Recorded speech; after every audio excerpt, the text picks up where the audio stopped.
¿Ya pueden ver las diapositivas?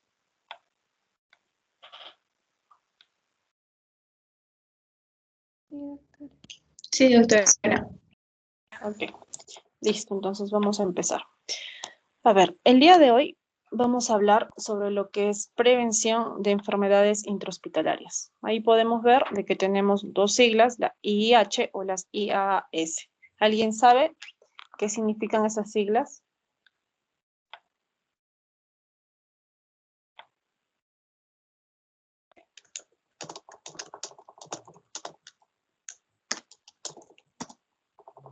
Doctora, sí. Doctora, las siglas IA significan enfermedades infecciones intrahospitalarias. A ver, no les escucho. Levanten la mano y yo les voy a decir. No. A ver, perdón. A ver, vuelvan a levantar la mano, no logré captar. Jimena Toledo. Sí, doctora. IIH son las siglas de enfermedades, infecciones intrahospitalarias, perdón. Ok, muy bien. A ver, ¿quién más? De las IAAs, ¿alguien sabe?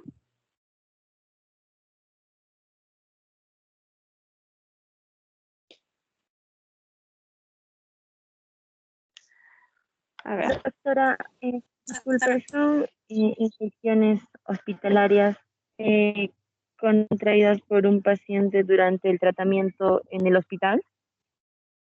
No les he preguntado qué significa, sino la sigla IAAS, ¿qué es? Si es que alguien sabe qué Doctora, significa. IAS es infecciones asociadas a la atención en salud. Ok, sí, muy bien. ¿Apellido? Rojas Alfaro. Rojas Alfaro. Ok, muy bien, ya. Bueno, sí, como sus compañeras dijeron, IIH es infección intrahospitalaria o IAS es infección asociadas a la atención en salud. Ahora vamos a ver cada uno de estos conceptos. En primer lugar, tenemos lo que es la IIH, que son la infección intrahospitalaria. ¿Qué es lo que nos dice? Es una infección que se adquiere luego de 48 horas de permanecer en el hospital y que el paciente no portaba a su ingreso. Solo en caso de neonato se considera como IIH a la infección que se adquiere luego de 72 horas de permanencia hospitalaria.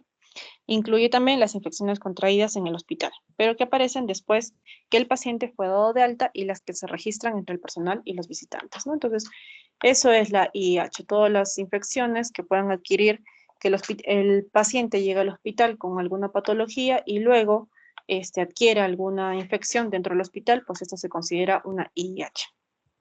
Entonces, ahora vamos a pasar al segundo concepto, que es la IAAS, que son infecciones asociadas a la atención sanitaria. Dice, es aquella condición local o sistémica resultante de la reacción adversa a la presencia de un agente infeccioso o a su o sus toxinas que ocurre en un paciente en hospitalización o atención ambulatoria y que no estaba presente en el momento de la admisión, a menos que la infección esté relacionada a una admisión previa, ¿no? Entonces vemos de que aquí ya se incluye lo que es la atención ambulatoria, ¿no? Habla del paciente en hospitalización y la atención ambulatoria, lo que no se incluía en el concepto anterior. En la IIH solo decía que era una infección adquirida en el hospital, ¿no? Pero aquí ya se incluye que también es en atención ambulatoria. Esa es la diferencia entre estos dos conceptos. A ver, dice, asimismo incluye las infecciones ocupacionales contraídas por el personal sanitario, ¿no? También incluyen las infecciones ocupacionales contraídas por el mismo personal, ¿no? No solo de los pacientes. Bueno, a ver, vamos a hablar un poco sobre cuál es la situación a nivel mundial sobre este tema. Cientos de millones de personas en el mundo padecen infecciones adquiridas en establecimientos de salud. En el caso de países desarrollados, del 5 al 10% de los pacientes adquieren una o más infecciones.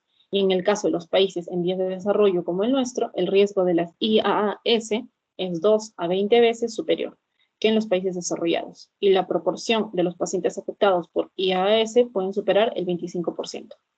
Ahora, en el caso de las unidades de terapia intensiva, las IAAS afectan aproximadamente al 30% de los pacientes y la mortalidad atribuida puede alcanzar el 44%. Entonces vemos que el porcentaje en países en vías de desarrollo como el nuestro es bastante elevado, ¿no? A diferencia de los países desarrollados. Y bueno, naturalmente sabemos cuál es el porqué de esta situación, ¿no? La calidad de la salud de nuestro país, pues no es la mejor, ¿no? Entonces, a diferencia de los países desarrollados que tienen unas políticas más estrictas y, bueno, todo se cumple relativamente a cabalidad, entonces es por eso de que pues tienen un porcentaje menor de este tipo de infecciones, a diferencia del nuestro, ¿no? Que por la situación en la que estamos, pues es un poco complicado de tener pues todas las condiciones necesarias, ¿no? Bueno, entonces, ahora veamos cuál es la situación a nivel Perú. Primero, los esfuerzos realizados por el Ministerio de Salud recién empezaron al comenzar el nuevo milenio, ¿no? A partir de los 2000. Entonces, juntamente con el proceso de regionalización y descentralización del país. Recordemos que anteriormente, pues, todo se hacía en Lima, ¿no? Y luego, posteriormente, ya es que empezó el tema de la descentralización en distintos temas a nivel país. Ello ha permitido establecer condiciones normativas para mejorar la capacidad de respuesta del sistema frente a esta situación, ¿no? A las situaciones de las infecciones. Es por ello que recién en el año de 1998 se inició la vigilancia epidemiológica de las infecciones intrahospitalarias en nuestro país. Y a partir de ello, entre los años 2000 a los 2015 se empezaron a elaborar una serie de documentos técnicos y normativos para regular el tema de las infecciones intrahospitalarias en el país, ¿no? De ahí empezaron las normativas. Ahí tenemos, por ejemplo, la norma técnica número 20 del MINSA, que es la norma técnica de prevención y control de infecciones intrahospitalarias, cuyo propósito es contribuir a mejorar la calidad de atención a los pacientes hospitalarios, reduciendo el impacto negativo de las infecciones intrahospitalarias. Luego tenemos otra norma técnica, la número 26, también del MINSA, que es la norma técnica de vigilancia epidemiológica de las infecciones intrahospitalarias, mediante la resolución ministerial número 179/2005 del MINSA. Este hecho marcó la institucionalización de ese tema en el país. En este documento técnico se definió que la vigilancia debería ser activa, selectiva y focalizada, teniendo en cuenta factores de riesgo, normándose que se debería vigilar y notificar obligatoriamente los eventos, ¿no? Ahí es donde ya empezaron a hablar un poco más del tema de la vigilancia epidemiológica y se empezó, pues, empezó a tomar más fuerza este concepto y esta situación a nivel país. Luego sacaron más normativas, en este caso tenemos la Directiva Sanitaria número 21 del MINSA, Directiva Sanitaria para la Supervisión del Sistema de Vigilancia Epidemiológica de Infecciones Intrahospitalarias, aprobada por Resolución Ministerial 184 del MINSA, ¿no? Desde el 2009. Luego tenemos un documento técnico, que es un protocolo de prevalencia de infecciones intrahospitalarias. Otro documento técnico, que son los lineamientos para la vigilancia, prevención y control de las infecciones asociadas a la atención de salud, las IAS, aprobadas por Resolución Ministerial número 168 del MINSA, ¿no? Esto ya es del 2015. Ahora, en el 2009 es que se elaboró el Plan Nacional de Vigilancia, Prevención y Control de las Infecciones Intrahospitalarias, con énfasis en la atención materna neonatal. Esto entre el 2009 y 2012, ¿no? Recordemos de que siempre hemos venido hablando en lo que es bioseguridad, de que a raíz de algunos eventos que se presentan a nivel mundial o a nivel nacional, es que se empiezan a normar ciertas cosas, ¿no? Por ejemplo, acá ya se le dio más importancia a lo que es los neonatos, ¿no? Entonces, por ello que ya se elaboró este plan nacional. Bueno, entonces, ya para el 2015 es que la Comisión Multisectorial de Vigilancia, Prevención y Control de Infecciones Intrahospitalarias considera pertinente el cambio de la denominación de las IIH a las IAS, dado que expresa mejor su naturaleza, ¿no? Y también va de acorde a lo que dice la Organización Mundial de la Salud, ¿no? La OMS. Entonces, recién es a partir del 2015 que se cambia la denominación del IIH a las IAS, ¿no? Pero naturalmente tenemos algunas normas, algunas leyes que son anterior a este año, anterior al 2015. Entonces, todos estos documentos técnicos están todavía con el concepto, bueno, utilizando las siglas del IIH, ¿no? Pero ya a partir del 2015 es que ya se habla solo de las IAS, ¿sí? Esto quiero que les quede claro. Bueno, entonces, actualmente, ¿qué es lo que tenemos? Por ejemplo, aquí vemos un boletín epidemiológico del Perú, esto es del 2020, que bueno, este boletín salió a principios de año. Ahora, ¿qué es lo que encontramos en este tipo de boletines? Este tipo de boletines, el MINSA, pues, en su página va actualizando constantemente, ¿no? Estos boletines epidemiológicos. Entonces, en este boletín, ¿qué es lo que podemos encontrar en los boletines? En primer lugar, el análisis de situación de salud, como por ejemplo, la situación del dengue en el departamento de Madre de Dios. Otra, la situación epidemiológica de las enfermedades diarreicas agudas, ¿no? El EDA. Otro, indicadores de vigilancia conjunta del sarampión y rubiola. Puede ser también indicadores de vigilancia epidemiológica de la parálisis flácida aguda, entre otros, ¿no? Entonces, hablan sobre los temas que está ocurriendo en nuestro país y, bueno, hacen un análisis, ¿no? Ven cómo está la situación, también por regiones, como hemos visto en el caso de Madre de Dios, donde estamos en el tema del dengue. Entonces, de esta manera que estos boletines van actualizando sobre la información epidemiológica en el país. Ahora, ¿qué más podemos encontrar? Los resúmenes de las enfermedades o eventos sujetos a vigilancia epidemiológica. Luego tenemos los brotes y otras emergencias sanitarias. Considerando que este boletín fue dado en enero, entre enero y febrero me parece que sacaron este boletín. Entonces, en este caso, pues, ¿qué es lo que ya estábamos incluyendo? El tema del COVID, ¿no? En esa época, pues, todavía no se conocía el nombre de COVID-19 o SARS-CoV-2, como ya lo conocemos ahora, que ya tenemos mucho más información. En esa época, pues recuerden que la OMS recién dio una alerta epidemiológica a fines del año pasado. Entonces, es que en este boletín se habla sobre el alerta epidemiológico del nuevo coronavirus, ¿no? Solo se hablaba de un nuevo coronavirus, pero no se sabía más allá de ello. Ahora, pues ya conocemos mucho más el tema.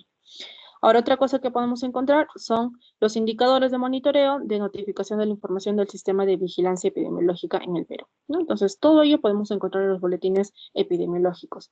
También esta información se va actualizando pues constantemente, no puede ser mensual, cada 2 semanas. Actualmente creo que estamos en el boletín número 45, que lo han sacado en septiembre, es el último, me parece, el último que he visto en la página del MINSA, pero esto constantemente pues se está actualizando, ¿no? Entonces nosotros también como parte de nuestra responsabilidad tendríamos que estar leyendo constantemente pues este tipo de boletines porque para conocer la situación en nuestro país y ver a lo que nos enfrentamos, ¿no? Por ejemplo, aquí, como les digo, en este boletín ya hablaban sobre el nuevo coronavirus, entonces es como un tema de ir preparándonos para lo que se viene, ¿no?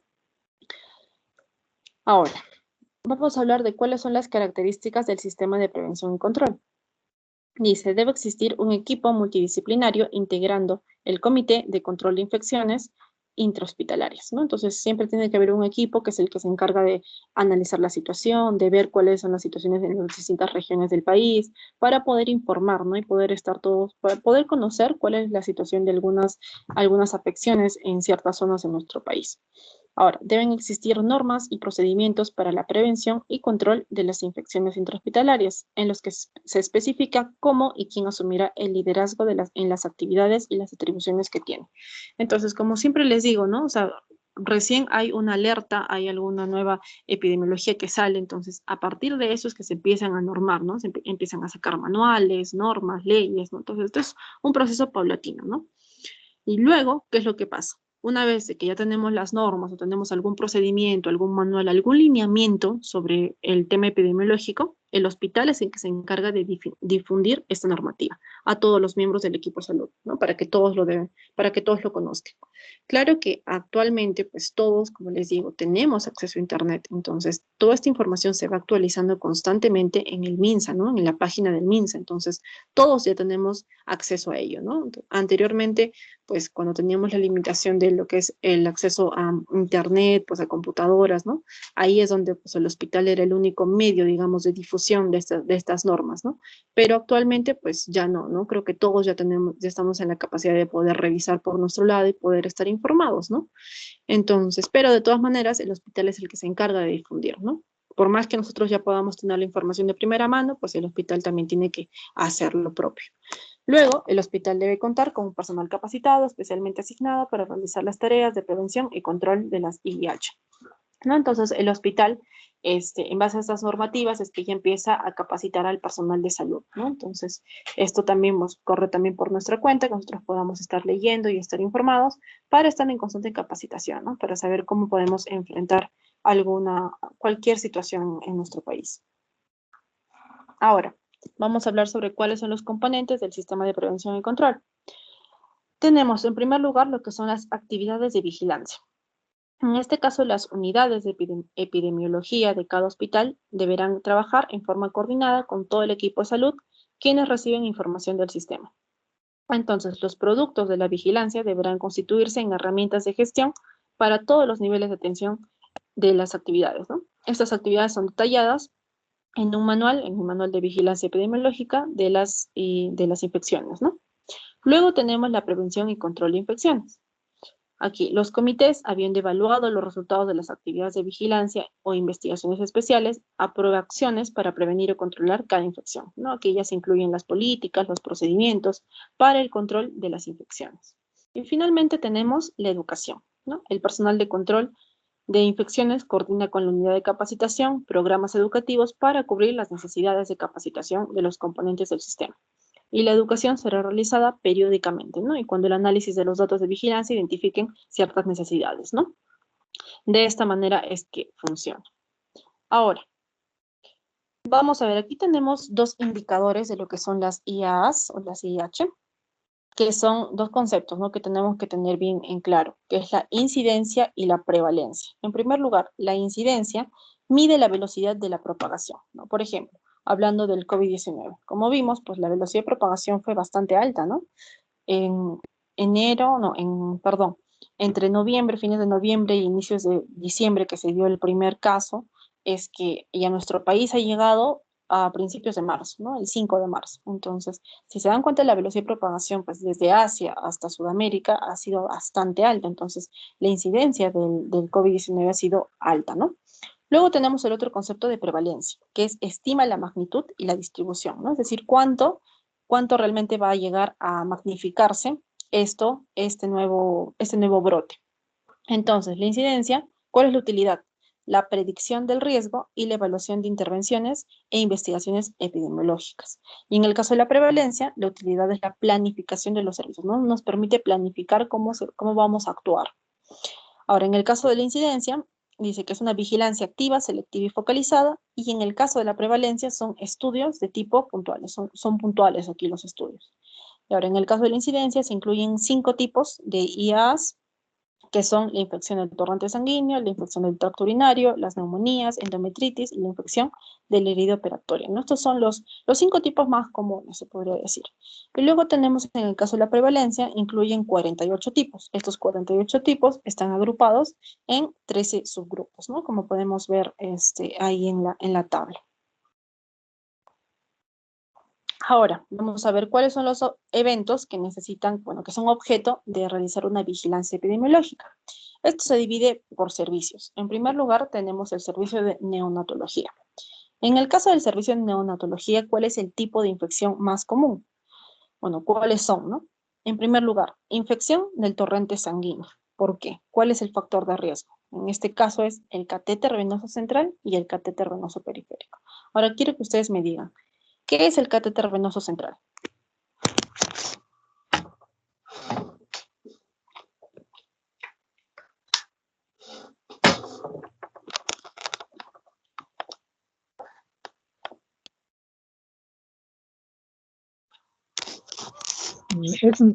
Doctora, ¿yo ¿Sí? puedo escuchar?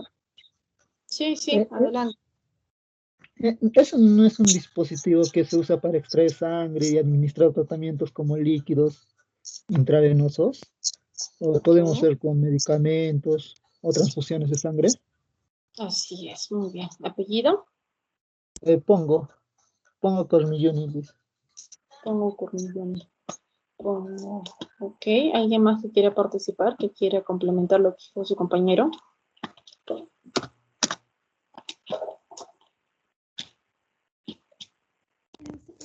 ¿Me escuchan? Sí, Bueno, también quería complementar que un catéter venoso central puede permanecer en su lugar durante mucho más tiempo que un catéter intravenoso. ok, muy bien. ¿Apellido? Aguilar Mamani. Aguilar Mamán. Ok, muy bien. Bueno, y luego tenemos como otro factor de riesgo el catéter venoso periférico. Entonces, ¿cuál es la diferencia de uno periférico con uno central?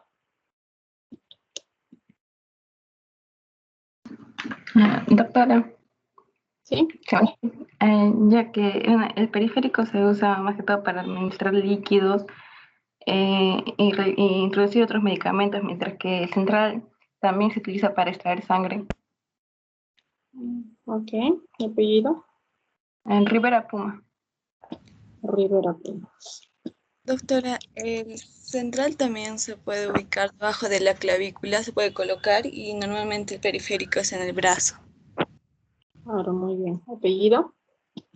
Gutiérrez y Laíta. Gutiérrez y Laíta. Muy bien. Okay. Bueno, como sus compañeras han dicho, pues en el catéter. ¿Sí?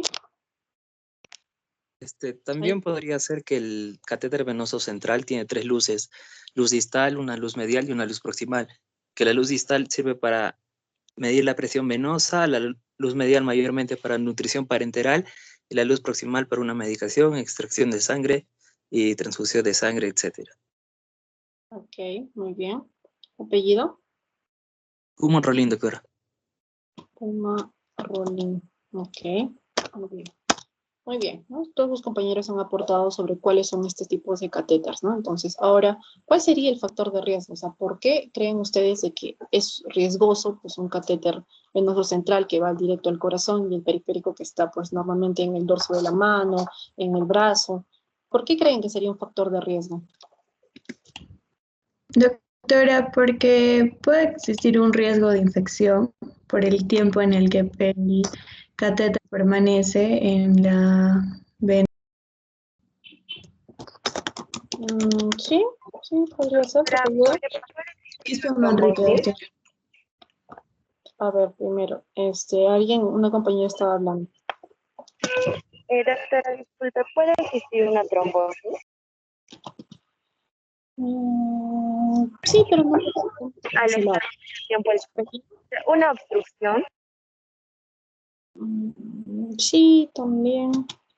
A ver, ¿tu apellido primero? Rojas Luque. Rojas Luque. Ok, ¿alguien más creo que participó o era la interferencia? Yo participé, doctora, cuando le dije que era riesgo de infección, Quispe Manrique. Sí, te noté. Ya, bueno, a ver. ¿Por qué es en realidad un factor de riesgo? Bueno, primero vamos a ver el segundo tipo de IH, ¿no? En el caso de neonatología, tenemos lo que es la neumonía. Y en el caso de la neumonía, ¿cuál es el factor de riesgo? El ventilador mecánico. A ver, en este caso, bueno, para empezar, ¿qué es un ventilador mecánico y por qué creen que es un factor de riesgo?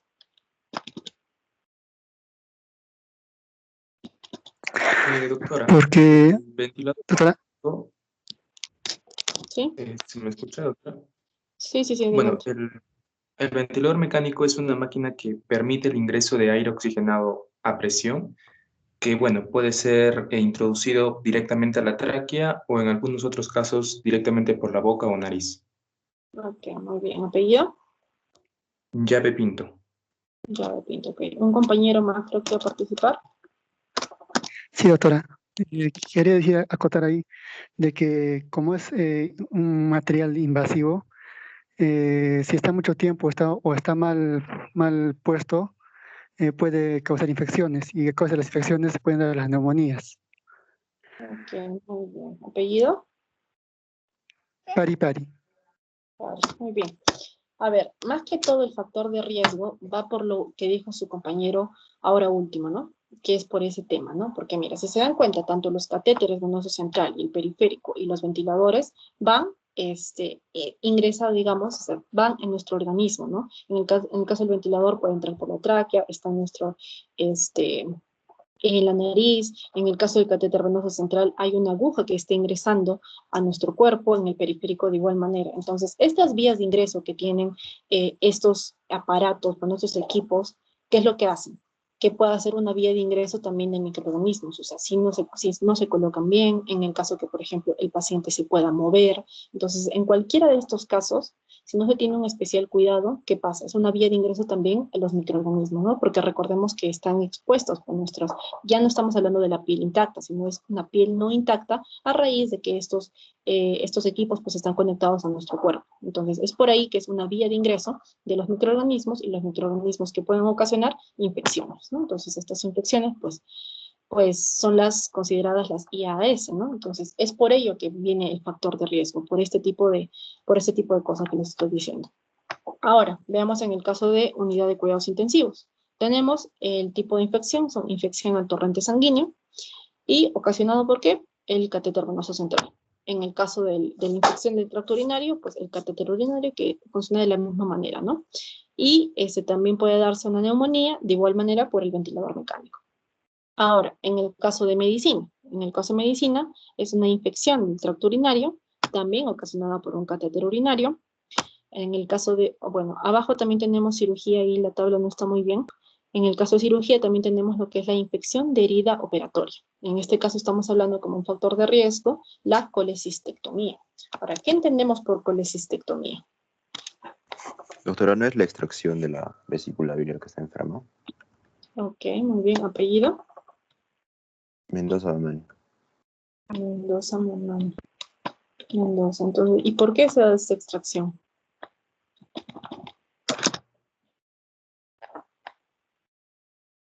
Creo que está asociada más que todo con la enfermedad de la colecistitis, más o menos.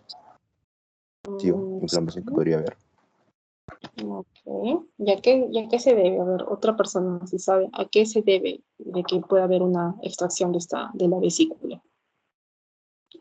Porque la vesícula puede estar infectada o inflamada, o también puede estar bloqueada por los cálculos biliares. Muy bien. ¿Apellido? Pumachonga, Erika. Pumachonga, sí, ¿no? Va más por ese lado, ¿no? De que puede estar, por ejemplo, puede haber una obstrucción por los cálculos biliares, entonces esta obstrucción pues genera de que la vesícula biliar pues ya pueda infectarse, pueda explotar, digámoslo así, entonces eso ocasiona pues una infección generalizada, podría ser. Entonces es por ello de que se da la colecistectomía. Ahora, otro factor de riesgo es una hernioplastia inguinal. O sea, ¿a qué nos referimos con una hernioplastia inguinal? Doctora, ¿sí?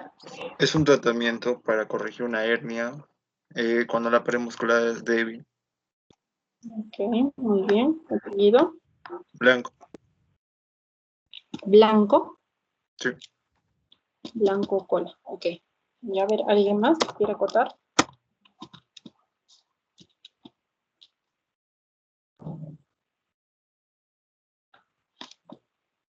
Ok. A ver, bueno.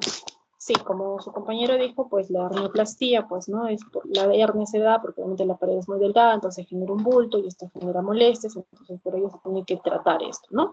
Bueno, ahora vamos al caso del servicio de obstetricia. En este caso tenemos como un tipo de infección la endometritis. ¿Qué es la endometritis? Doctora, es inflamación del endometrio. Okay. ¿Apellido? Sea Hinojosa. ¿Alguien más que quiere decir algo?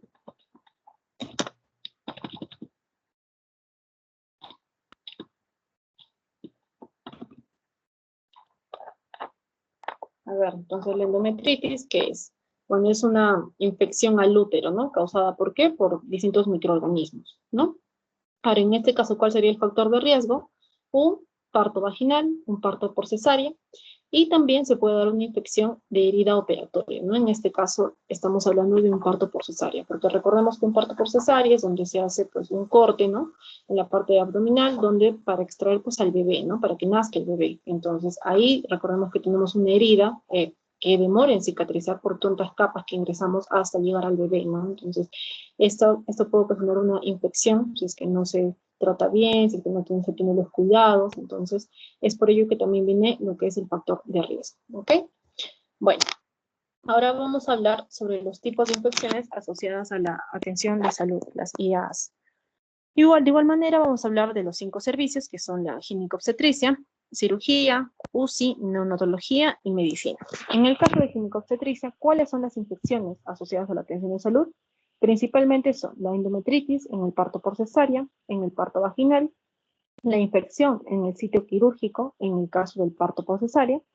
Ahora, en el caso de la cirugía tenemos la infección del sitio quirúrgico en colecistectomías, la infección del sitio quirúrgico en hernorragias y la infección del tracto urinario asociada al catéter urinario permanente, ¿no? Al CUP.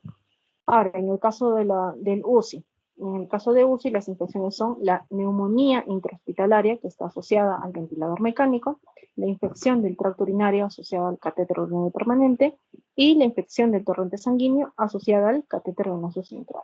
Todo esto ya que ya hemos comentado, ¿no? ¿Por qué es que se da este tipo de infecciones, ¿no? ¿Por qué podría ser? Ahora, en el caso de las neonatologías, tenemos las neumonías intrahospitalarias asociadas al ventilador mecánico, la infección al torrente sanguíneo ocasionada tanto por el catéter venoso central o por el catéter venoso periférico. Y en el caso de medicina, estamos hablando de una infección del tracto urinario asociada al catéter urinario permanente, ¿no? Además de este tipo de infecciones, también se estableció que la vigilancia de exposiciones laborales en los trabajadores de salud son, bueno, los eventos más relevantes son las punciones accidentales en el personal de salud y la tuberculosis pulmonar, ¿no? Que en este caso ya estamos hablando sobre las afecciones que podrían ocurrir en el personal de salud. Ahora, ¿cuál es la relevancia de la prevención? ¿Por qué es importante realizar la prevención, ¿no? En primer lugar, afecta la calidad de la atención, ¿no? Si es que no tenemos una buena atención o si es que ocurre algún descuido, tanto por parte del paciente, por parte del personal médico, entonces, pues, se va a prolongar la estancia, ¿no? Del paciente, ¿no? Viene por una afección y luego se tiene que quedar más tiempo en el hospital, pues, para curarse las infecciones que han sido adquiridas ahí, ¿no? Entonces, la calidad de la atención ya no es la misma, ¿no? Ya no sería buena o la óptima. Ahora, aumento de la mortalidad, ¿no? El hecho de que ya tengan que puedan adquirir algunas infecciones en el hospital, pues puede generarles la muerte, quizás, ¿no? Porque hay personas que sí han muerto por un tema, vienen por una cosa al hospital y luego adquieren una infección y pues eso es lo que se ocasiona la muerte, ¿no? Ahora, el aumento de la morbilidad. Bueno, para empezar, ¿qué entendemos por morbilidad? Doctora, la morbilidad sería la tasa de enfermarse. A ver, apellido. Neira Anco. Neira Anco, ¿alguien más? Doctora, es la cantidad de personas que se enferman en un lugar y en un periodo de tiempo determinados. Ok, muy bien. ¿Apellido? Llerena. Llerena Guamaní. Creo que también es una tasa o un porcentaje de gente que muere en un tiempo. No que muere, pero sí que se enferma. ¿Apellido? Sea Hinojosa. Sea Hinojosa. A ver, en realidad, pues la morbilidad lo que es pues lo que dijo su compañera primero, ¿no? Que es el número de personas que se enferman en un determinado tiempo y en un determinado espacio, ¿no? También es un dato estadístico para estudiar cuál es el proceso de evolución y el control de las enfermedades. En el caso de la mortalidad, pues es el número de personas que mueren en un determinado tiempo y espacio, ¿no? Y la morbilidad solo es las personas que se enferman, que sabemos que el hecho de que se enfermen no necesariamente vayan a morir, ¿no? Entonces, es esa la diferencia entre estos dos conceptos. Ahora, otra importancia de la prevención, el aumento de costos, ¿no? El aumento de costos, pues tanto para el sistema de salud, en el caso que el paciente sea asegurado, y también en el caso que sea un paciente, pues en una clínica privada, pues también es un aumento de costos, mantenerlo pues más tiempo, y también los medicamentos que se le vayan a administrar, y todo lo que conlleva el hecho que se quede más tiempo hospitalizado. Ahora, prolonga la estancia, ¿no? Naturalmente, a raíz de todo lo que hemos comentado anteriormente, pues se prolonga la estancia en el hospital, ¿no? Entonces corre más riesgo, ¿no? Mientras más tiempo esté en el hospital, pues más expuesto va a estar a distintas enfermedades, a distintas patologías, y pues esto puede ser perjudicial para el paciente. Ahora, vamos a hablar de cuáles son los factores que intervienen. O sea, ya hemos visto cuáles son las infecciones que pueden ser causadas según los servicios, cuáles son los factores de riesgo. Entonces, ahora, ¿cuáles son los factores que intervienen? En primer lugar, los agentes microbianos, ¿no? Como les he venido diciendo, creo que esta es la principal causa, ¿no? Del por qué se dan estas infecciones. El hecho de que tengan, como les comentaba, que tengan los catéteres, que tengan un ventilador, pues es una vía de ingreso a nuestro cuerpo, y al estar por mucho tiempo, por un tiempo determinado en nuestro cuerpo, pues puede haber cualquier problema, ¿no? Que no se puso bien, que no se colocó bien, que se movió, cualquier cosa, y esto ya es una vía de ingreso de los microorganismos. En el hospital, pues recordemos que, como en todo lugar, ¿no? Existen microorganismos en el ambiente, y el hospital, pues es donde existen microorganismos, digamos, más patógenos, ¿no? Más agresivos que en cualquier otro lugar. Entonces, por ahí viene el riesgo, ¿no? Entonces está causado por los microorganismos. Otro factor es la vulnerabilidad de los pacientes. Los pacientes, pues naturalmente por el hecho de estar en el hospital o por el hecho de ir por alguna afección, pues ya están con el sistema inmunológico un poco deteriorado, ¿no? Unos más que otros, pero finalmente pues el sistema inmunológico ustedes saben que son nuestras defensas, ¿no? Entonces ya están un poco más vulnerables. Entonces este es un factor que también interviene para que puedan adquirir alguna infección. Otro factor son los factores ambientales. Por ejemplo, el hacinamiento. Recordemos pues que en nuestro país es un poco complicado, ¿no? Que digamos los pacientes tengan una sola cama un solo cuarto para cada uno, pues, ¿no? Entonces, ahora en el caso del COVID, como hemos visto, pues no daba abasto los hospitales, estaban los pacientes pues en los pasillos. Entonces, ese es un problema pues que tenemos, ¿no? Entonces, y esto también puede ocasionar que puedan adquirir otras enfermedades, ¿no? El hacinamiento. Ahora, otra cosa, la calidad del aire. También hablábamos sobre las barreras de protección secundarias, donde vemos de que también la infraestructura del hospital pues tiene que estar bien, ¿no? Que pueda circular el aire, para tener un limpio dentro del hospital, por un poco, pero bueno, este es un factor de riesgo también, cuando ingieren los pacientes, etcétera. Estos son factores que pueden agravar su salud, ¿no? Y el último factor, estamos hablando del que es la resistencia bacteriana. Este es un tema que se ha venido tratando pues, en los últimos años con mayor fuerza, de que pues, estamos generando una resistencia bacteriana debido a la medicación, básicamente, ¿no? Porque todos, digamos, tenemos alguna afección, tenemos una gripe, entonces nos automedicamos, nos vamos al médico, pues por diferentes razones, ¿no? Por costos, tiempo, etc. Entonces, es que preferimos pues una resistencia a los microorganismos, ¿no? Entonces, pues poco a poco vamos a dejar de algunos microorganismos, algunos antibióticos ya no van a hacer nada, ¿no? Y llega a ocurrir ello. Entonces, por ese lado también ese es otro factor que interviene. Por ejemplo, la resistencia bacteriana a qué tipos de microorganismos, pues que son los que ocasionan la neumonía, estafilococos, enterococos, bacilos, klebsielas, salmonella aeruginosa, que están asociados. Entonces, ahora, ¿qué dice? Bueno, vamos a hablar de un informe de la vigilancia de resistencia antimicrobiana en bacterias de origen hospitalario. Este es un informe del INS del año 2012, pues hace unos 8 años. No encontré un dato más reciente, pero bueno, por lo menos nos da una idea, ¿no? Y de hecho estamos hablando de hace 8 años. Esperemos que esto no haya aumentado drásticamente, ¿no? Pero sabemos que la tendencia es a que aumente. A ver, en primer lugar tenemos que el porcentaje de resistencia de Staphylococcus aureus a la oxaciclina es del 84% en pacientes hospitalizados. El nivel de resistencia más alto son para la penicilina, un 99%, eritromicina, 80%, clindamicina, 75%. Y de otro lado, el perfil de resistencia de la Pseudomonas aeruginosa en pacientes hospitalizados es bastante preocupante, ya que en todas las familias de antimicrobianos en vigilancia, dicha resistencia sobrepasa el 30%. Entonces estamos hablando de porcentajes altos de resistencia a este tipo pues, de tratamientos, ¿no? Entonces, pues tenemos que tener especial cuidado y vigilancia con este tipo de resistencias, ¿no? No sé, supongo que tendrá que haber leyes más estrictas, yo qué sé, pero tienen que tomar las cartas en el asunto para pues, que esto no se nos salga de control en algún momento. Ahora vamos a hablar sobre lo que son los lineamientos de prevención y control. Vamos a hablar de los 7 lineamientos, digamos, básicos, ¿no? Lo que contempla, pues, que alberga todo el tema de la prevención y control. A ver, en primer lugar tenemos el sistema de BPC implementado y articulado. BPC significa, pues, vigilancia, prevención y control, ¿no? Tiene que estar un sistema bien implementado, bien controlado, bien planificado, etcétera, ¿no?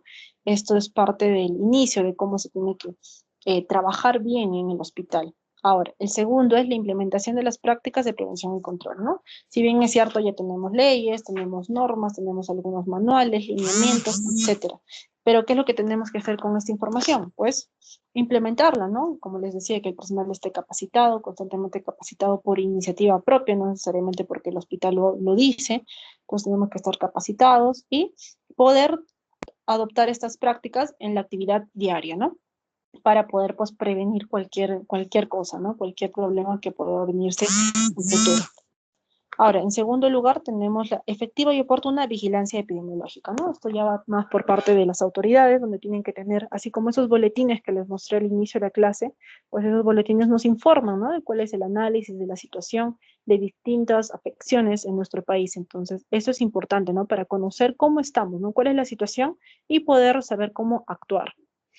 Ahora, 4, laboratorios de microbiología con capacidad resolutiva, ¿no? Recordemos de que uno de los principales factores de estos tipos de infecciones son los microorganismos. Entonces, los microorganismos pues tienen que ser detectados a tiempo, ¿no? Si es que hay alguna afección en algún paciente, pues los laboratorios de microbiología tienen que hacer los cultivos y saber pues exactamente de qué se trata, ¿no?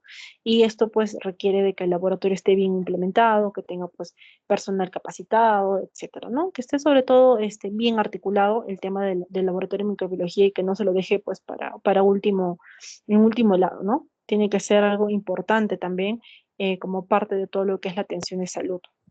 Ahora, 5, uso adecuado y seguro de medicamentos, antisépticos, desinfectantes y mezclas parenterales, ¿no?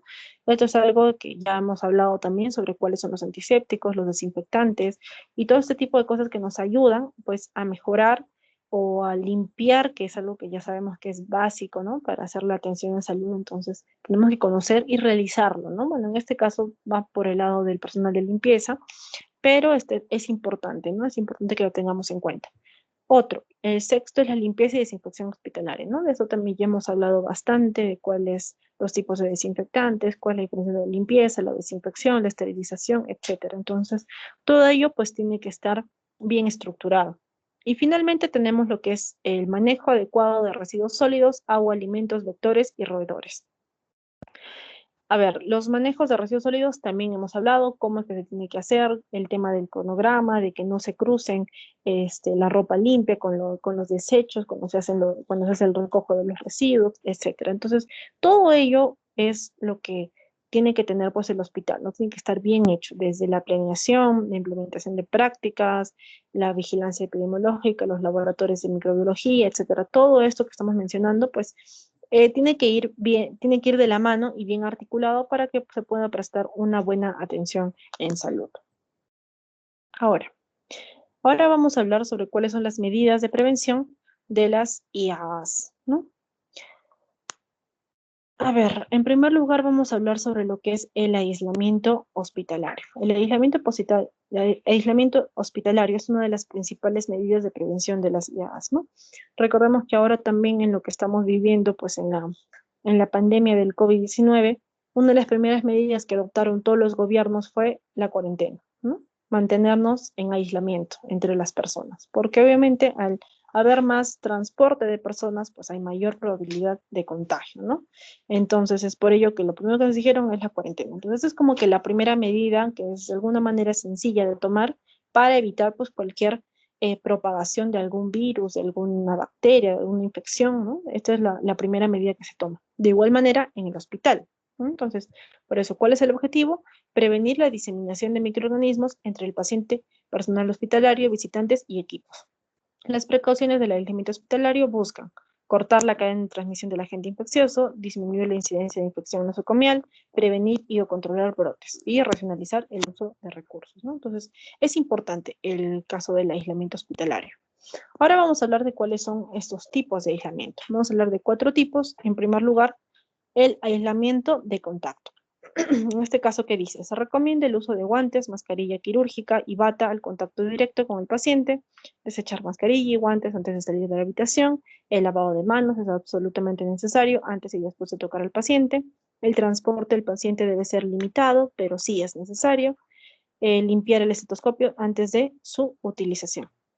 Ahora, en este caso, pues estamos hablando de un aislamiento, pues, por contacto, ¿no? El contagio podría darse por el contacto. ¿Y de qué estamos hablando? De utilizar las medidas de los EPPs, siempre que ya hemos recordado cuán importante es su uso, el lavado de manos, que también es importante para todo caso. Y ahora vamos a hablar sobre el aislamiento por gotas. En este caso, ¿qué se recomienda? Un cuarto aislado. Es en la medida de lo posible. Sabemos la situación en nuestro país, pero bueno, en la medida de lo posible es eso. Y en el caso que no se pueda, pues se comparte una habitación entre los pacientes que tienen la misma infección, por ejemplo, ¿no? Ahora, en este caso, ¿qué se recomienda? El lavado de manos antes y después de tocar al paciente, ubicar al paciente en una distancia no menor de 1 metro de otros pacientes, si no es posible una habitación individual, una mascarilla quirúrgica, el transporte del paciente debe ser limitado, guantes y bata se usan si hay riesgo de salpicadura. Ahora vamos a hablar de los otros dos tipos de aislamiento, que es el aislamiento aéreo y el aislamiento inverso o protector. En el caso del aislamiento aéreo, estamos hablando de utilizar una habitación con presión negativa de aire, porque en este tipo de aislamiento, pues estamos hablando de pacientes que tienen, pues, patógenos que tienen una infección fuerte, digamos, ¿no? Que son patógenos fuertes que pueden ser transmitidos, pues, por vía aérea, como hongos, virus, bacterias, mohos, etcétera. Entonces, estamos hablando de pacientes que tienen una infección fuerte, ¿no? Entonces, ¿qué es lo que se requiere? Que tengan una habitación, como vemos ahí en la imagen, la habitación pues dentro está contaminada pues porque están los pacientes o el paciente que tiene pues una infección fuerte, ¿no? Por algún microorganismo. Entonces, ¿qué es lo que se quiere? Evitar pues que el aire salga de la habitación y contagie, pues contamine el resto del hospital, ¿no? Entonces, en este caso solo ingresa el aire y pues evita la salida, ¿no? Tienen unos filtros especiales para evitar la salida del aire que está dentro de esta habitación. Ahora, en este caso, se usan tapabocas de alta eficiencia, respirador de partículas que se desechan al salir de la habitación, transporte del paciente es limitado, bata solo si hay riesgo de salpicadura y un estricto lavado de manos al estar en contacto con el paciente o con sus fluidos. Ahora, en el caso de aislamiento inverso o protector, esto es lo contrario al anterior aislamiento. En este caso se recomienda un cuarto aislado con presión positiva de aire. ¿Cuál es la diferencia? Pues es exactamente lo contrario al anterior. En este caso hablamos de pacientes que tienen las defensas bajas, ¿no? Son inmunodeprimidos, como por ejemplo pueden tener quemaduras también importantes, pueden tener VIH. Entonces, estos pacientes pues necesitan un ambiente pues, que esté libre de algunos patógenos ambientales. Entonces, en este caso, como vemos en la imagen, tenemos que dentro de la habitación es una habitación limpia, ¿no? Es una habitación donde pues necesitamos tener una asepsia pues estricta, ¿no? Entonces aquí pues el aire puede salir, más no ingresar y contaminar al paciente, ¿no? Entonces, esto se conoce como un cuarto aislado con presión de aire positiva. A ver, en este caso, ¿qué se recomienda? De igual manera, lavado de manos, una habitación individual, la colocación de la bata, gorro, mascarilla de alta protección, respirador de partículas, cubre zapatos antes de entrar a la habitación, limpiar el estetoscopio antes de su utilización e intentar individualizar un manguito de tensión. El transporte del paciente debe ser limitado, pero si es necesario, colocarle tapabocas, ¿no? Entonces, esas son las recomendaciones que se tienen que tener en este tipo de aislamiento. Ok, ahora vamos a pasar a hablar sobre la prevención de infecciones del torrente sanguíneo. Recordemos en los primeros cuadros que vimos al inicio de la clase, donde hablaba sobre las infecciones, y una de las infecciones más comunes que se repetía constantemente son las infecciones del torrente sanguíneo, ¿no? O también sus siglas ITS. Entonces, en este caso, dice, las ITS son una de las IAs más graves que pueden adquirir los pacientes durante su hospitalización. La mayoría de las complicaciones infecciosas más graves están asociadas a los catéteres venosos centrales y a los dispositivos generalmente colocados en UCI. Ahora, ¿cuáles son las complicaciones locales? Dice, comprenden la infección en el punto de entrada, la flebitis y las relacionadas al procedimiento de inserción. Ahora, ¿qué entendemos por flebitis?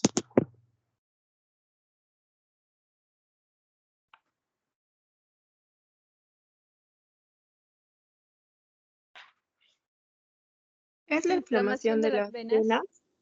A ver, ¿quiénes hablaron? Llamosos Bernal Milagro. Llamosos creo que ya participaste, ¿no? A ver, ¿quién más? Sí, la clase pasada. A ver, ¿quién más? Guamaní Manchego. A ver, chicos, como les dije, respétalo. Es Guamaní Teresa. Guamaní Teresa, sí. Ya, ok. Como les dije, chicos, en el caso de la participación, con que solo participen una sola vez en toda la fase, ya tienen el 20. Entonces, no es necesario que hagan muchas participaciones para que dejen también a sus compañeros que pues, no han participado y que no tienen nada de participación, que puedan hacerlo. ¿Ok? Bueno, entonces, continuemos. Pues sí, la flebitis es la inflamación de las venas, ¿no? Que puede ser acompañada de coágulos, de sangre, ¿no? Ahora, ¿cuáles son las complicaciones sistémicas? Dice, incluye las bacteremias, viremias o fungemias relacionadas con el catéter. Ahora, ¿qué es una bacteremia? ¿Qué entienden por bacteremia? Doctora, ¿sería una presencia de bacterias en la sangre? Muy bien, apellido. Delgado Bayón. Delgado Bayón, muy bien. Muy bien. Bueno, sí, como su compañera ha dicho, es eso, ¿no? Es la presencia de bacterias en el torrente sanguíneo. Entonces, ahora, las viremias, ¿qué es lo que sería? Pues la presencia de virus en el torrente sanguíneo. Las fungemias, pues la presencia de hongos en el torrente sanguíneo, ¿no? Entonces, en este caso estamos hablando, pues, de todas las infecciones en el torrente sanguíneo, ¿no? Que, como les dije, pues, está causada principalmente por microorganismos. Por eso es que hablamos, pues, de las bacteremias, viremias, de las fungemias, ¿no? Y todo esto está relacionado a los dispositivos externos, como los catéteres, el ventilador, etcétera, ¿no? Ahora, ¿cuál es la patogenia? En primer lugar, la incidencia. La incidencia es de un 1%. Recordemos que la incidencia es, pues, cuánto se propaga, ¿no? La enfermedad. En este caso, pues, es bastante baja porque, pues, no se contagia, pues, ¿no? No es la sangre, pues, está, en el caso que ingrese, pues, algún dispositivo en nuestro torrente sanguíneo, pues, en ese caso puede darse esa infección. Entonces, digamos que no es contagiosa, pero ¿cuál es la mortalidad? La mortalidad es alta. La mortalidad es de un 30%. Entonces, la incidencia es baja, porque digamos que no se contagia, pero la tasa de mortalidad, pues, es mucho más alta. ¿Cuáles son los factores que influyen en el paciente? Por ejemplo, la edad, las enfermedades subyacentes, la existencia de traumatismos, de quemaduras, la inmunosupresión severa, desnutrición. ¿Cuál es el tipo de contaminación? Intra y extraluminal. Aquí está relacionado al catéter venoso central, ahí como podemos ver en la imagen. Y entonces, en este caso, como les dije, estamos hablando de los microorganismos, ¿no? Entonces, ¿cuál es la capacidad de adherencia de los microorganismos? Tienen distintas capacidades de adherencia. En primer lugar, el Staphylococcus aureus se adhiere a la fibronectina. El Staphylococcus coagulasa negativo a la superficie de los polímeros. La producción de SLIM en la cándida, que evitan la actuación de las defensas del huésped, ¿no? Entonces, de esta manera atacan, digamos, los microorganismos al torrente sanguíneo y de esta manera es que pueden ocasionarse las infecciones. Ahora, ¿cuáles son las recomendaciones? En primer lugar, lo más importante siempre es la educación y capacitación del personal, ¿no? Es bastante importante, ya les he mencionado. Otra cosa, la selección de catéteres y sitios de inserción. Y aquí tenemos unas recomendaciones. Dice, priorizar sitio de inserción subclavia por sobre yugular y ambas sobre femoral. Usar catéteres centrales de inserción periférica, como el CBC en recién nacidos, y retirar rápidamente cualquier CBC. Otra recomendación, pues la higiene y asepsia, las barreras estériles, la piel y la cubierta, ¿no? En la medida de lo posible. Ahora, vamos a hablar de otro tipo de prevención. También recuerden en los cuadros al inicio de la clase, estábamos hablando de que también otra infección que también se repetía bastante son las infecciones del sitio quirúrgico, porque naturalmente, pues en una cirugía, ¿qué es lo que tenemos? Hay algún corte y los órganos están expuestos, ¿no? Dependiendo también del tipo de cirugía. Pero ya al estar expuestos al medio ambiente, pues nuestros órganos internos, nuestros tejidos o todo lo interno de nuestro cuerpo, pues tiene la probabilidad de que puedan adherirse algunos microorganismos, ¿no? Pero ya sabemos que tenemos que tomar todas las precauciones del caso, como por ejemplo, pues la esterilización de todo el material que vamos a utilizar, la limpieza, la desinfección del lugar, etcétera, ¿no? Para disminuir este riesgo, pero definitivamente es un riesgo, pues, ¿no? Una cirugía. Ahora, la ISQ es una de las IAs más importantes, ITS y también que el aislamiento hospitalario, pues es una importante. Y se estima que del 40 al 60% se puede prevenir, ¿no? Entonces esto sí se puede prevenir con todas las medidas de bioseguridad, ¿no? Con toda la limpieza, la desinfección, el personal médico, etcétera. Con todo esto se puede prevenir y se puede disminuir el riesgo de alguna infección o algún problema que pueda ocurrir. Ahora, una ICQ puede prolongar la hospitalización en 6 a 30 días, aumentar los costos de antimicrobianos y de laboratorio y requerir más procedimientos de atención en salud. Sí, no es como lo que ya hemos mencionado, ¿no? Que prolonga la estancia de un paciente en el caso que adquiera alguna infección con la que haya adquirido pues, en el mismo hospital. Ahora, ¿cuál es la patogenia? En este caso la incidencia sí es más alta, ¿no? En este caso sí es un 25% de la incidencia de que puede haber este tipo de infecciones. ¿Cuáles son los factores que influyen? Bueno, los factores de riesgo del paciente, ¿no? Tenemos el estado nutricional, la diabetes, fumar, obesidad, infección remota coexistente, colonización, estancia. El tipo de procedimiento quirúrgico también es importante, ¿no? Mientras más larga sea una cirugía, pues más expuestos vamos a estar al medio ambiente y va a haber mayor riesgo. El ambiente hospitalario es un factor, la hipotermia es otro factor importante. Ahora, ¿cuáles son las recomendaciones? Reducir al mínimo la duración de los procedimientos, ¿no? Esto en la medida de lo posible. Hay algunos procedimientos quirúrgicos que requieren pues bastante tiempo y pues no hay más que hacer, ¿no? Pero en la medida de lo posible pues hacerlo lo más rápido que se pueda, ¿no? Para casualmente evitar cualquier tipo de infección o cualquier problema después. Utilizar material estéril, que es algo que también ya hemos hablado en la clase pasada, de la importancia de la esterilización del material quirúrgico sobre todo. La limpieza y asepsia, ahí tenemos el caso de la clorhexidina al 1%, la iodopovidona al 5%, el uso de mascarilla de alta eficiencia y una ropa quirúrgicamente impermeable, manejar los tejidos con delicadeza, mantener una homeostasis efectiva, minimizar la presencia de tejidos desvitalizados y cuerpos extraños, usar drenajes aspirativos en circuito cerrado y mantener una temperatura y nivel de glicemia. Estas son unas recomendaciones generales pues, para disminuir la ISQ. Ahora, vamos a hablar sobre la cuarta medida de prevención. ¿Cuál es? La profilaxis quirúrgica. En este caso, pues como vemos en la imagen, estamos hablando de la asepsia, ¿no? De la limpieza, el lavado de manos, etcétera. Todo eso que nos permite, pues, disminuir el riesgo, ¿no? De que el paciente pueda adquirir alguna infección. También estamos hablando del uso de antimicrobianos para, pues, también prevenir cualquier infección.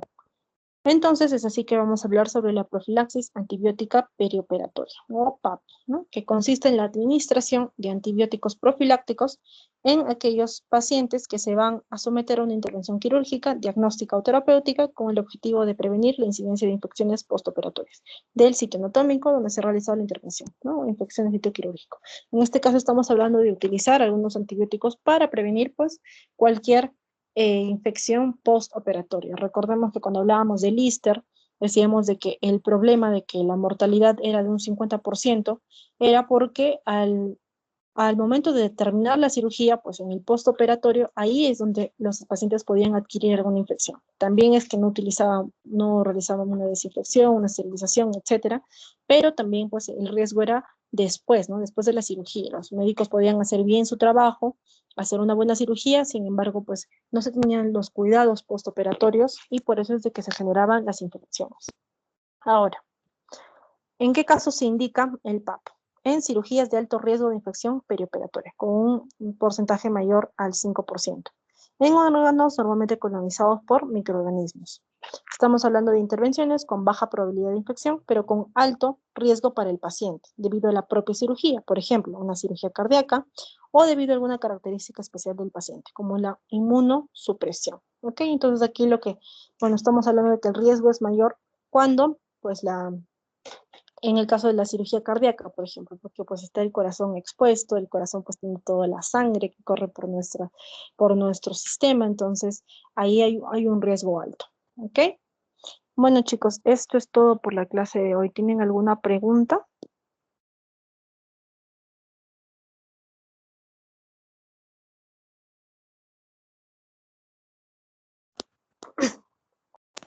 A ver, bueno, voy a entender como que se ha entendido muy bien toda la clase. Entonces vamos a pasar a ver el tema de los grupos. A ver, yo voy a mencionar exactamente cuáles son los grupos que han conformado la clase, bueno, para el trabajo de la primera fase, y ustedes me van a decir, si, bueno, todos están conformes con su grupo, porque recuerden que ese es el grupo que se van a mantener para las exposiciones que se van a realizar en la tercera fase. Entonces todos tienen que estar conformes con su grupo, ¿no? Todos tienen que decir sí, estoy conforme porque pues pueden cambiarse de grupo si desean, porque la nota es grupal, recuérdenlo siempre, la nota es grupal, entonces es por ello de que pues todos tienen que estar pues conformes, ¿no? Con el grupo que están formando. A ver, en primer lugar, a ver, voy a llamar, creo que justo ya, ahí están ya los temas de exposición, vayan revisándolos mientras yo voy hablando, mientras yo voy diciendo cuáles son los grupos. A ver, el grupo 1 Está conformado por... ¿dónde está el uno? Ya. Juana Daniela Manrique Sánchez, Lía Valeria Rivas Cupi, Camila Cubacayo, Valeria Nicole Zapana Cosillo, Cris Dayan Yerena Guamaní, Sebastián Ismael Cárdenas Gutiérrez. ¿Sí es conforme todo el grupo?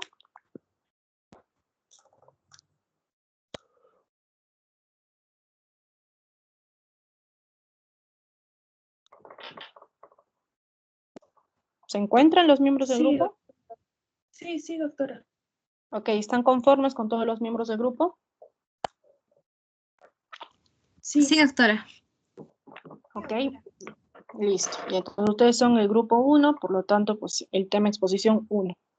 Bueno, en este caso el tema exposición, bueno, naturalmente este es el orden en el que se va a exponer, pero si ustedes desean pueden hacer un sorteo interno y pues se pueden sortear que el grupo 1, por ejemplo, le pueda tocar el tema 7. Ya véanlo ustedes. Ustedes, por favor, su delegada Adriana me comunican que quedan, si el grupo 1 va a ser el tema 1 y por lo tanto expone primero, el grupo 2, el tema 2 y así. Véanlo ustedes, ¿ok? Yo solo voy a decirles ahorita cuáles son los grupos y ya para que todos estén conformes con ello. A ver, el grupo 2. El grupo 2 es Raúl Cristian Puma Rolín, Eddie Hernán Paripari, Yanela Guarachi Gallegos, Ruth Adela Rojas Alfaro, Nayeli Katiuska del Pilar Catacora, Teresa Guamaní Huachahuanco. ¿Sí es conforme el grupo? Sí, doctora. Sí, doctora. Ok, entonces todos los miembros están conformes. Ya, listo. El grupo 3. María del Cielo, Pierina Huacasi Ceballos, Damaris Aide Chambi Álvarez, María de los Ángeles Araceli Chávez, Gabriela Fernanda Ceballos Vargas, Evelyn Solange Maquera Mamani y Lenin Mauricio Patiño Pacuri. ¿Les conforma el grupo? Sí, doctora. Okay. Sí, doctora. Ya, listo. A ver, el grupo 4, Olen Carlet Choctaya Puño, Jordi Efraín Mamani, Paz Escobedo, Sidmac Eric Chambi Quispe, Nayeli Emily Añaria Pase, Fiorella Claudia, Vanessa Neira Fraquita. ¿Sí es conforme? Sí, doctora, sí. Okay, ya. Rebeca Diana Rojas Luque, Flor Ángel Brenda Sea Hinojosa, Gabriel Alonso Chávez Borda, Surama Milagros Neira Anco, José Derli Velázquez Quispe, Gracie Maricielo Gutiérrez y Laíta.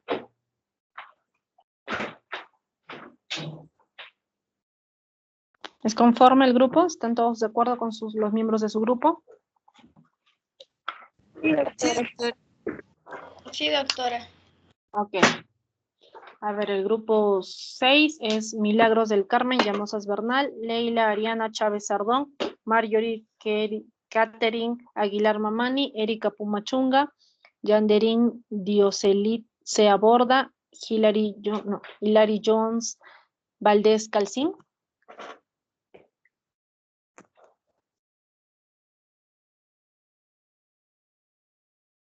Sí, doctora. Sí, doctora. Ok, listo. A ver, el grupo 7 es Alison Michelle Obando Romero, Stephanie Fiorella Álvarez Rafaele, Gonzalo Alonso Martínez Villena, Brigitte Tatiana Guayapuma Mamani, Julie Marjorie Rivera Espuma y Carmen Patricia Merma Castillo. ¿Es conforme? Sí, doctora. Sí, doctora. Ok. Para el grupo 8 es Cleider Julio Mendoza Mamani, Ramsés Adriano Álvarez Soto, Elmer Rolando Blanco Ocola, Fernanda Jimena Martínez Cornejo, Ana Lucía de Anderas Niña de Guzmán y Carla Patricia Quispe Manrique. ¿Es conforme? Sí, conforme. Conforme, doctora. Sí, doctora. Ok. A ver, el grupo 9 es Pedro Felipe Berlanga Bislao, Manuel Alejandro Peñilillo Lazo, Joan Alexander Munives Arias, y bueno, acá hay un compañero que nunca asistió, así que lo voy a quitar. ¿Es conforme los 3 integrantes? No estoy conforme. Ya. Doctora, hubo un problema con la primer trabajo y yo nunca entendí cómo era la indicación. Parece, y resulta que incluso en el primer trabajo el compañero, creo que Felipe, hizo el trabajo casi todo por su cuenta porque no tenía entendido yo cómo hacer el trabajo. Ya, entonces, bueno, yo les sugiero que conversen entre ustedes tres a ver si pueden hacer el trabajo juntos, porque la otra manera es de que alguno de ustedes vaya a otro grupo, ¿no? Es la única manera. No pueden hacer trabajos individuales, este es un trabajo grupal. Entonces, pues, o trabajan los tres, o bueno, se separan y van a otros grupos, pero esa es la manera, ¿ok? Entonces, eso, por favor, es su compañera Adriana, me comunicas en qué queda este grupo para ver si pues los integrantes tienen que entrar a otro grupo que pues ya esté formado, ¿no? Entonces tendría que conversar entre ustedes. Me comunican cuál va a ser la situación de su grupo, ¿ok? A ver, grupo 9, vamos a pasar al grupo 10. Está Víctor Alejandro Aguilar López, Camila Milagros Delgado Bayón, Luis Hernán Pongo Cormilluni, Sebastián Joaquín Torres Cornejo, Jimena Alejandra Toledo Canazas, Iván Alexander Ventura Añari. ¿Conforme?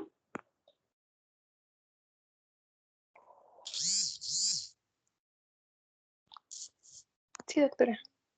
Sí, doctora. Ok, ya a ver, el grupo 11 está Andrés Renato Vera La Torre, Grover Víctor Guarzaya Arenas, Sebastián Alfonso Tarabay Zúñiga, Franco Enrique Rosas Mamani, Winnie Rita Forfán Quispe, Arleti Anaí Farfán Quispe. ¿Conforme? Sí, doctora, conforme. Ok. El grupo 12 es Arnold Luis El Guren Chino, Giuseppe André González Corimanya, Kimberly Vianey Candiachire, Rodrigo Josué Llave Pinto, Alexandra Paula Salas Chávez y Adriana Luisa Ojeda Candia. ¿Es conforme? Sí, doctora, conforme. Ok.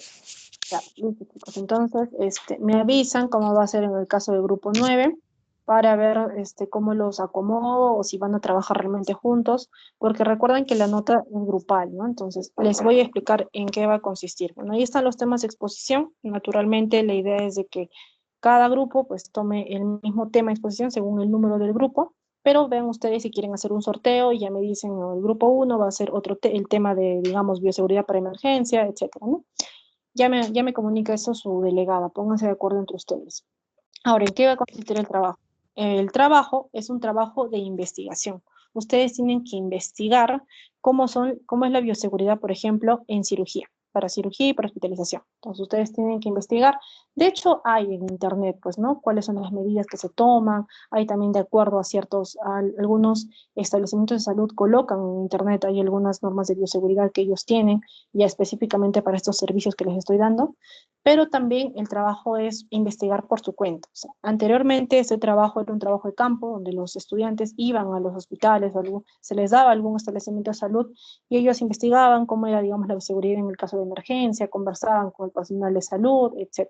Pero ahora, dada la coyuntura, pues esto no se puede realizar de esta manera, entonces es por ello que el trabajo es que ustedes investiguen, tanto en internet, que es la herramienta que tienen a la mano, y también por su cuenta, ¿no? Todos tenemos familiares, un tío, un primo, alguien que conozca a un médico, una enfermera, alguien que nos pueda decir cómo es realmente la bioseguridad en esta área, ¿no? Si es posible, pues dicen en el hospital, en salud, es de esta manera, ¿no? En el hospital regional es de esta manera. Eso es parte de su trabajo de investigación. Ustedes tienen que investigar cómo se maneja la bioseguridad en estos específicos, en estos servicios en específico, ¿no? Ustedes tienen que hablar sobre la gestión de residuos sólidos, sobre cómo es las medidas de bioseguridad, la prevención, todo lo que hemos hablado a lo largo de estas dos fases, todos los conocimientos que ustedes ya tienen sobre bioseguridad, pues tienen que hacer una investigación de todo ello, específicamente en estos servicios, ¿ok? Entonces, en eso consiste el trabajo. Bueno, las exposiciones van a empezar en la tercera fase. Ahora, la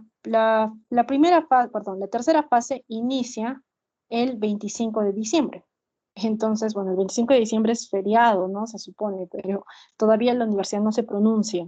La siguiente semana es pues el 1 de enero, que también pues es un feriado. Entonces, las exposiciones estarían empezando a partir del viernes 8 de enero, ¿no? Entre el viernes 8 de enero hasta el 22 de enero. Esos 3 días, pues se van a dar las exposiciones van a ser entre unos 10 a 15 minutos, y luego que culmine la exposición va a haber un tiempo de preguntas, ¿no? Yo voy a hacer preguntas tanto a los compañeros que han expuesto como al resto del salón, ¿no? Eso también va a contar con la participación. ¿Qué más? La parte de la exposición. Ustedes decidan si participa, si solo expone un representante del grupo, expone todo el trabajo, o también exponen todos, ¿no? Cada uno expone una parte. Eso véanlo ustedes, pero la nota va a ser grupal. O sea, va a haber una nota de exposición grupal y una nota del informe grupal, ¿no? De igual manera, ambas notas son grupales. Por eso es de que yo les decía que tienen que estar conformes con los miembros de su grupo, porque pues la nota, por más que uno trabaje más que otro, pues la nota va a ser para todos. Entonces, tienen que estar conformes con los miembros de su grupo. Les estoy dejando el trabajo con anticipación para que ustedes vayan investigando, ¿no? Vayan averiguando lo que puedan para presentar su informe. El informe, pues ya les voy a poner, ya voy a habilitar en el Blackboard una actividad donde tienen que subir el informe, que también va a ser para tercera fase, y este informe pues va a tener una estructura, ¿no? Introducción, objetivos, resultados, conclusiones, de todo lo que ustedes investiguen. ¿Ok? ¿Tienen alguna pregunta?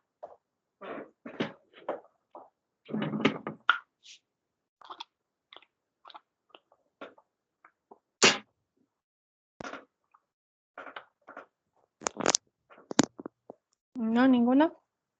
¿Les ha quedado todo claro en tal caso?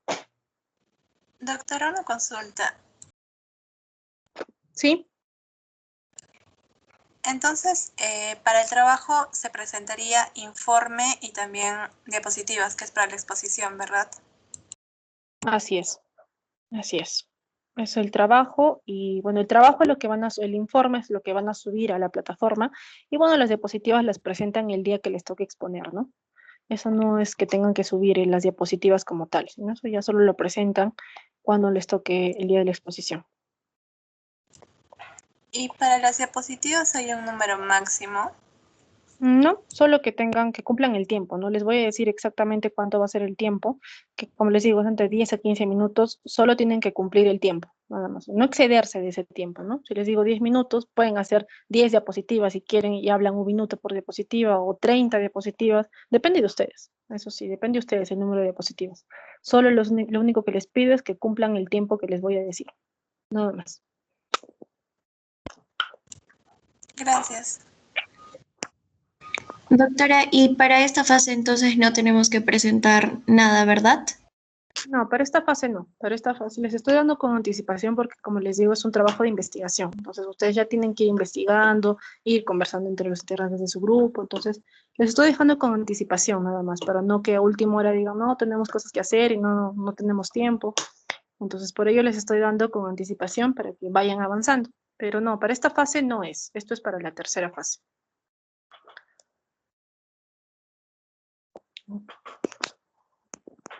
Bueno, chicos, creo que no hay más preguntas, entonces ya queda así.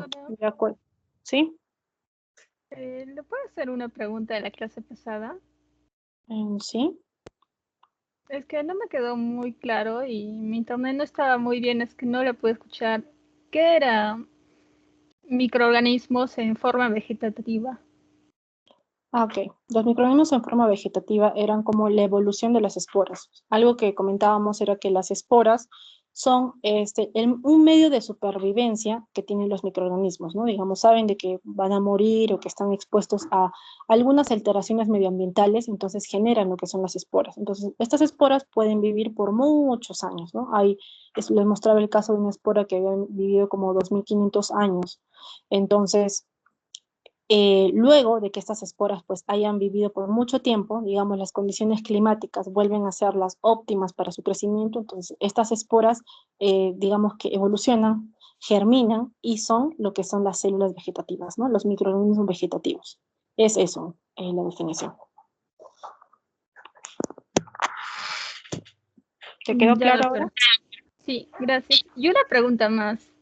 Sí. Había como una escala, se podría decir, de los microorganismos que iba de resistencia de menos a más. Mi pregunta era, ¿por qué los virus grandes con envuelta es como que tienen menos resistencia que los grandes sin envuelta. Es que yo leí y bueno, la que era con envuelta era que tenían una capa como lipídica encima de la cápside. Y bueno, yo pensaba que era al revés, que tenía que estar más arriba. No le entiendo muy bien eso. Es que en realidad los virus grandes con envuelta pues son más fáciles de desintegrar porque pues la cubierta protege a todos los órganos que están, orgánulos que están dentro de la célula. Entonces, si tú destruyes la capa, pues pones en exposición pues todo lo que hay dentro de la célula y muere, o sea, automáticamente muere, se inactiva, bueno, se inactiva en el caso que sean virus y muere en el caso que sean microorganismos. Es como que su cubierta, ¿no? Haz de cuenta que a una persona le quitas la piel, todos tus órganos expuestos, ¿qué pasa? Te da una infección y mueres, ¿no? En cambio, en el caso de los virus sin envuelta, pues al no tener envuelta, los órganos son bastante resistentes y no hay como que cómo atacarlos. O sea, tú puedes atacar un órgano, digamos, pero otros van a seguir viviendo. Entonces tienen una mayor supervivencia, a diferencia de los que tienen la envuelta. Los de la envuelta, pues atacas la envuelta, como es el caso del COVID, atacas la envuelta, se abre todo lo que está dentro de la célula y mueren automáticamente. Esa es la diferencia del por qué es más fácil, digamos, que muera un microorganismo que tiene una envuelta.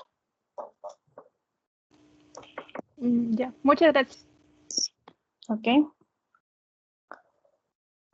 Doctora, una consulta. Para la exposición, ¿exponen todos o tenemos que elegir a uno nomás que exponga? ¿O nosotros decidimos?